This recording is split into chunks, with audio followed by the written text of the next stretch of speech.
Hi there, welcome to my channel. I am Kristen, the Queen of Nostalgia, and thank you for coming over. Today I'm going to be showing how I like to make my swatches for my yarns and how I label them and how I organize them on a little bulletin board, because I'm someone who needs to see the yarn out, and I want to be able to compare side by side the yarns that I have, especially too when I like to buy lots and lots of yarn. I'll forget sometimes what that yarn felt like or what it looked like when it was put up, or even like what the materials were, like what it's made of, right? Is it all wool? Is it acrylic, cotton, that kind of thing. So what I've done is I have a system. Before I had that system, what I did was I would make these little swatches and I'd put them in a notebook. I would put my yarn samples in this notebook. Make a little swatch, I'd have the label, I'd make some little notes about how it worked up. This is when I first started. And so I added to it, and added to it, and added to it. Well, this is the second one I started. As I was adding to it, I realized just partway through that this was going to get filled up really fast. And I'm out of sight, out of mind, girl. Probably what was going to happen, this was going to lay on the table and stay there. I realized what I needed was a system that didn't take up a lot of space, that was able to be displayed as well, and be able to reach though and touch and not have it super far away or not have it buried in a pile, something that I could reference at a glance. And this is what I started to make, and I'm really happy with how it's working out. I bought some very simple, basic little bulletin boards at the Dollar Tree, or you guessed it, $1.25. And there are some blank ones ready to fill up. I'm so excited. And I decided to have a collection of my swatches. What I do is find some yarn and a newest yarn that I purchased, and I will look it over. I will take off the casing just for now. It will go back on the yarn skein, but for right now, it's coming off. Then what I do is I take the yarn. Looking at the tag, it recommends a size 5.5 millimeter hook. There she is. So it depends on how the yarn looks. I might grab a, start it from the outside. Sometimes that's just easier with what I'm doing. And I just start to crochet.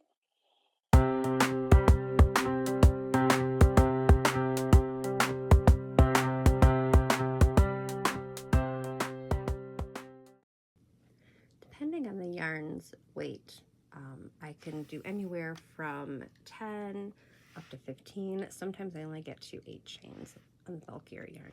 This one I'm going to do about 10 chains. Then with this yarn, which measures to be approximately, let's do some measuring. It works out to be about 2.5, almost 3 inches long.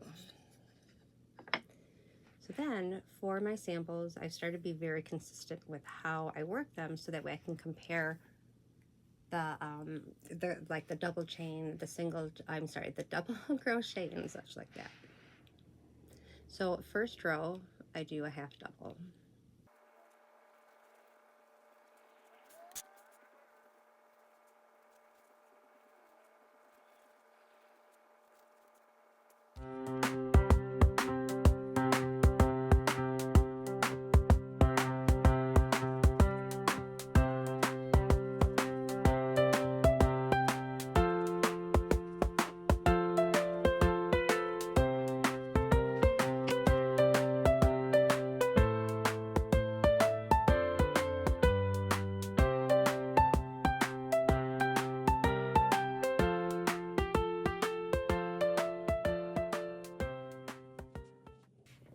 For my last row, I do a simple slip stitch all the way across.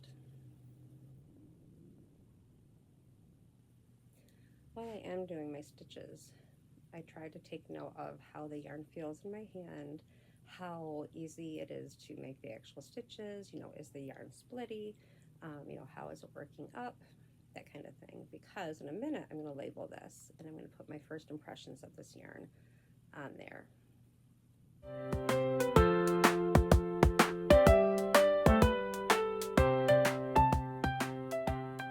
And when I'm done, I just make a loop, a pair of scissors,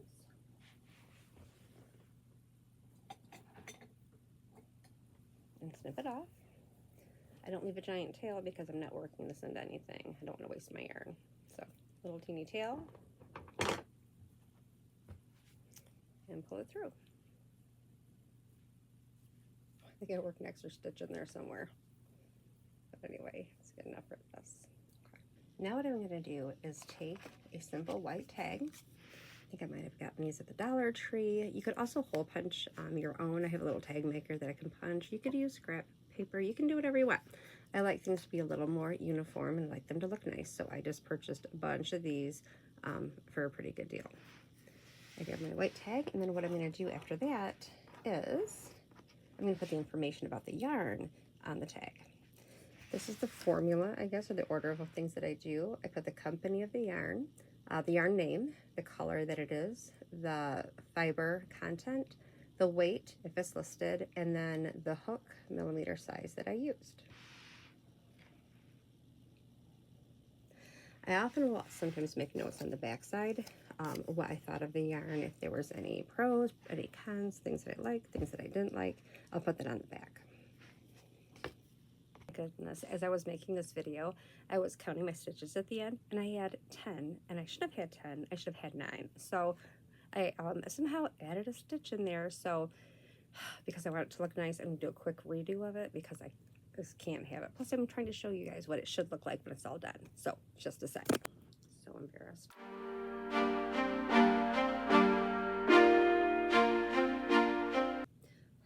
In my defense, I worked all day. I got to work at about 6:30, taught students all day. We had a pep assembly because it's homecoming. It's been a week.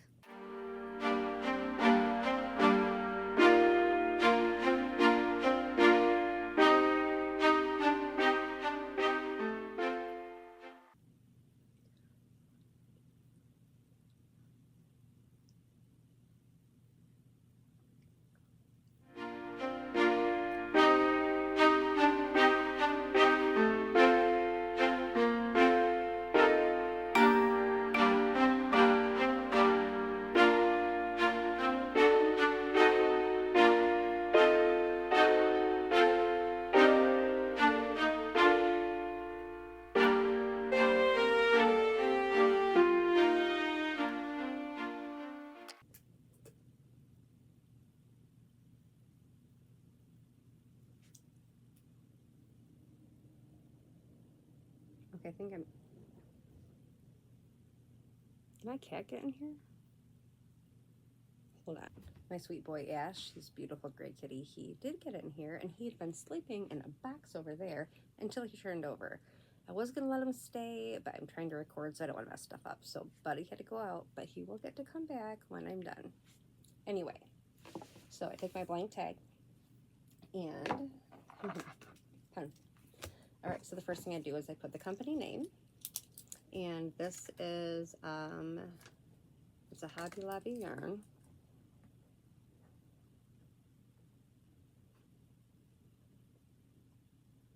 And the yarn name is I Love This Cotton, which I do. This is a really nice cotton. And the color is, really cool color, Harvest. Yeah, I like Cranberry Harvest. That's called Harvest.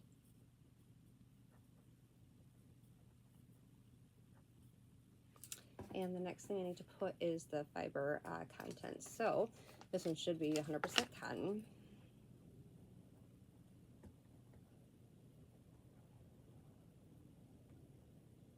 And the weight, sometimes they don't put the, I've noticed with Hobby Lobby yarn, they don't put a weight on it. They'll put the hook size. Yeah, they don't put the weight on this one, at least not where I can see. So it recommends a 5.5 hook. So I'm gonna skip the weight because it doesn't say it. And I'll write hook 5.5 millimeter. Now I'm going to jot a couple of notes down about this yarn and this swatch that I noticed as I was crocheting. And I've used the non-printed ones before. And I found this one is pretty much the same, but I like to see how it works up, like how it, how it marbles or marls or whatever you want to call it, right? Isn't that pretty? Right? It's got a little stretch so I can see all the different stitches. I've got my chain, my half double, my single, my double, and then my slip stitch. So that way I can see how each one works up and you know how, if it's gappy, if it's whatever. So that's exciting. Okay, so on the back, I'm just gonna jot down very soft. I'm shocked at how soft this yarn is. It says it's 100% cotton, but it's incredibly soft. Very soft. What else do I want to say about the colors go nicely, which obviously I can see that, so I don't really need to write that down, but it was nice to work with.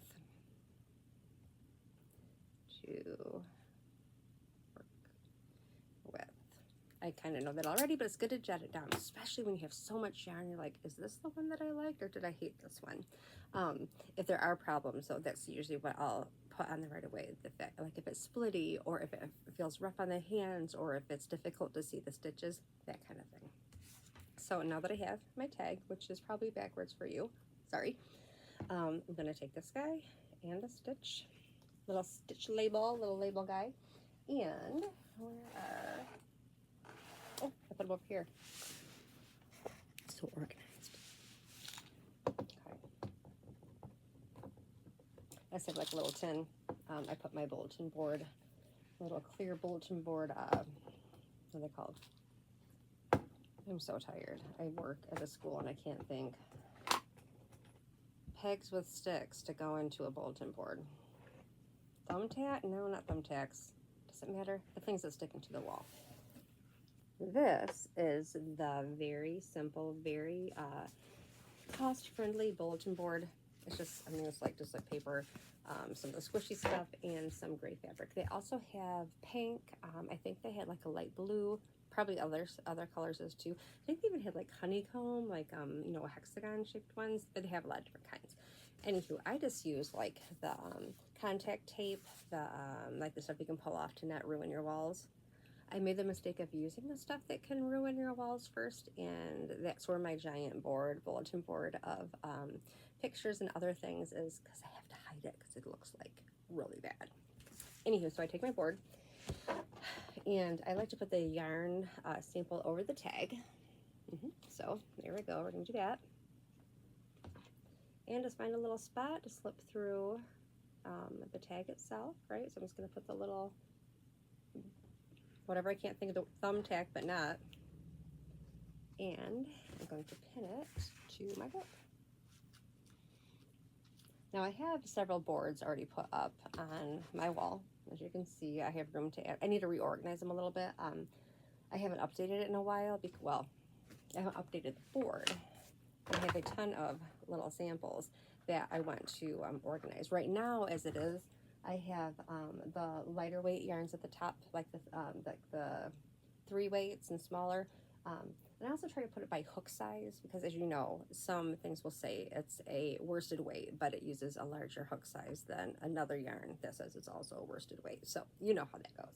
So I'll put the yarn, what size yarn it is, usually by hook weight. And then I've got my chunkier stuff down there, and then I started getting disorganized on the bottom. So that's why I was like, I need to organize my things. And then I also have like a board for like the weird furry stuff, like the specialty yarn. So there's sections like that. So before I even hang it up, I mean, I might organize it on here first, but that might make it hard to hang up. I don't know. Last time I put the boards up first and then tagged them on, but I have several little samples. Here's a nice chunky yarn. This is Stylecraft Special XL Tweed and Duck Egg. Isn't that beautiful? Oh, it's almost matches this. So that's like a super chunky, so I might put that over there. Oh, this is actually some of my yarn that I hand dyed. I got into that a little bit too. I don't know if I have this skein. Might be. Where are you? I put her in a safe spot. But I have some of the hand-dyed yarn that I actually put into a cake. But I sampled it out, and I really like how it turned out. So I need to label my own sample. I need to look back at the package of I know it was an Aran weight or a worsted weight, but I wanted to double check the content. I think it's superwash merino. It's definitely 100% wool, but I think it's superwash merino, but I want to double check before I make this little, you know, tag. So anywho, so I've got my bulkies, I have my, which one's this? This is like 4.5 to 5, so that's a little bit lighter. What's this one? 5.5, so that's the same, right, hook size as this one. So when I was making a big old pile of these, I love making these. I love to create projects, but there's something very soothing to me to get that ball of yarn, start playing with it a little bit, make a little sample. I'm not the fastest, if you didn't notice. I'm not the fastest crocheter. I love to make these little samples. That makes me really happy. So just to like get all scientific and learn about it and kind of study it. This is Yarnspirations Karen Macchiato Cake in Whisper. It is 80% acrylic and 20% wool. It's a number 5 weight, but again, it takes a 5.5 hook, which this one just did. So what do you know? So put that one on there, and so on. So as I go, I would say I made the sample way too humongous. This was really big. So I might actually just redo that sample to make it the small size. Right now it's going to stay as is. I need to get the newer yarns I have on a board, but so that way I can kind of plop them. But it's nice just to be able to look at this, you know, and see, you know, with the little bit of halo on it, what the same size hook will do, how they feel. So I can literally just touch them, feel them, and, you know, but ooh. This is especially helpful when I was comparing yarns that I wanted to use for amigurumi, you know, using all cottons versus cotton blends, you know, different weights and different hooks, and just kind of playing with it. And then I could actually, like, they're up near the top of that. It was just nice to be able to see them all next to each other in a very similar color too. I was trying to be very scientific about it. But I would make the swatches in similar colors, like a brown or a taupe or tan. And then I could literally look at them side by side and see which ones were a little bit gappier, which ones maybe I needed to decrease the hook size on. But there you have it. So it is so windy outside. It's kind of like howling. It's supposed to be -20 tomorrow with the wind chill. So I think I'm going to spend a lot of time up here tomorrow sorting my yarns, adding some more things into my organized shelves. I can't wait. It's going to be really fun. So I hope wherever you're at, maybe this helps you with some projects that you have, and thanks for spending the time with me.